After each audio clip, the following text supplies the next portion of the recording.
থাকলে সাথে সাথে বিপদে ধৈর্য ধারণ করা, এটাও মুমিনের অন্তর্ভুক্ত। 3 নম্বর ওয়াকিমিস সালাহ,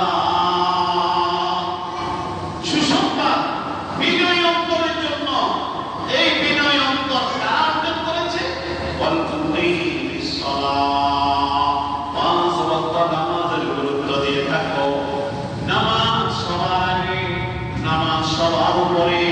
আল্লাহর পয়গম্বর মুহাম্মদ রাসূলুল্লাহ সাল্লাল্লাহু আলাইহি ওয়াসাল্লাম ইন্তেকালের আগে অসুস্থ আল্লাহর পয়গম্বর নবীজি জ্বরের কারণে, অসুস্থতার কারণে, গায়ে ব্যথার কারণে আল্লাহর পয়গম্বর নড়াচড়া করতে পারেন না।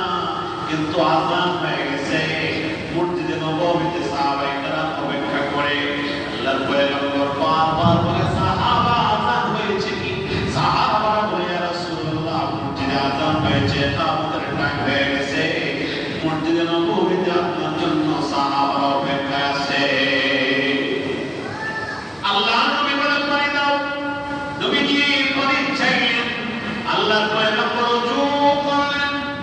এরপর পয়গম্বর ওযু করার পর বলে, আমার হাত দাঁড়া করাও, আমি মসজিদে নববীতে গিয়ে জামাতে নামাজ পড়ব। আল্লাহর পয়গম্বর দাঁড়াইলেন, আবার পয়গম্বর বেহুশ হয়ে জমিনে পড়ে যায়।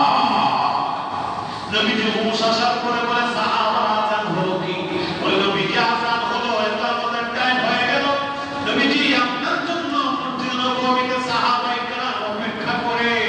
আল্লাহর পয়গম্বর বলে, পানি দাও, ওযু করব, কারণ আযানের পরে আমি ওযু করেছি, আবার ঘুম এসেছে, আবার পানি দাও। নবী ওযু করলেন। এবার বলে, আমার দ্বারা করাও। নবী জানাইলেন মসজিদে নববীতে যাবেন। আবার পয়গম্বর বেহুশ হয়ে পড়ে গেলেন। সাহাবারা আওয়াজ করে কেঁদে দিয়ে বলে, নবীজি আপনি অসুস্থ, ঘরে পড়েন। আল্লাহর পয়গম্বর আবার জাগ্রত হওয়ার পরে বলে, আযান হলো, নামাজের ওয়াক্ত আসেনি। বলে, নবীজি আপনার জন্য মসজিদে নববীতে সাহাবায়ে কেরাম অপেক্ষা করে। আপনার আবু বকর সাহাবা মসজিদে কোণে বসে বসে আপনার জন্য কাঁদে।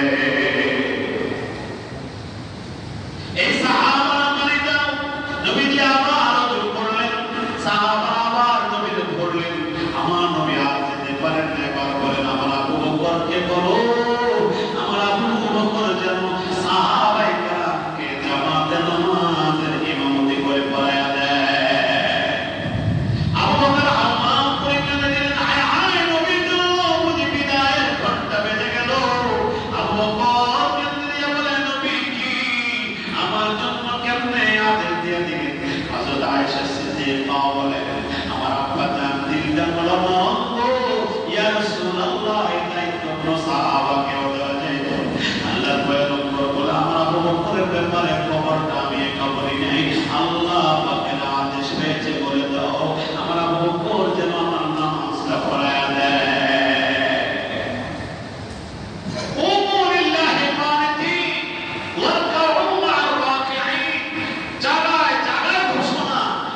জামাতের সাথে নামাজ পড়ো, রুকু করনেওয়ালাদের সাথে রুকু করো, দাঁড়ানোওয়ালাদের সাথে দাঁড়িয়ে ইবাদত করো। জামাতের এত গুরুত্ব। হাসান ভাই মসজিদে আমার ইবাদতের কোনো খবর নাই, মসজিদের সাথে আমার সম্পর্ক নাই। যেদিন কুরবানি, পরের দিন জুমা, আমরা অর্ধেক মুসল্লি নিয়ে নামাজে দাঁড়ানোর সময় হয়ে গেল। জুমার দিন এটাও খবর ছিল, কুরবানি করতে হবে এটা জানি, নামাজ পড়তে হবে এটা কেন যেন মাথা থেকে চলে যায়, কেন যেন এটা বুঝতেও চাই না। অথচ আল্লাহর ঘোষণা, ওয়াল মুকিমিস সালাহ ওয়া বাশশিরিল মুখবিতিন, বিনয়ী লোকগুলোর জন্য সুসংবাদ। আর বিনয়ী কারা? 1 নম্বর যারা আল্লাহর নাম শোনার পরে দিন আল্লাহমুখী হয়ে যায়। 2 নম্বর যারা ধৈর্য ধারণ করে বিপদে। 3 নম্বর মুকিমিস সালাহ, যারা নামাজ পড়ে। নামাজ তো পড়ি, তবে জামাতে নামাজ পড়ি না। নবীজির জীবনটা ছিল জামাতে নামাজের বহু বড় ইতিহাস। সাহাবায়ে কেরামদের ব্যাপারে এমন ছিল, আমার আপনার সম্পর্ক তো তাদের সাথে নেই। 4 নম্বর, ওয়া মিম্মা রাযাকনাহুম ইউনফিকুন, ওয়া বাশশিরিল মুখবিতিন, বিনয়ী অন্তরের জন্য আল্লাহ তাদের যে সুসংবাদ। 4 প্রকারের লোকদের 1 নম্বর হলো যারা আল্লাহর নাম শোনার পরে দিল আল্লাহমুখী হয়ে যায়, দিল বিগলিত হয়ে যায়। নম্বর 2, যারা ধৈর্য ধারণ করে বিপদে।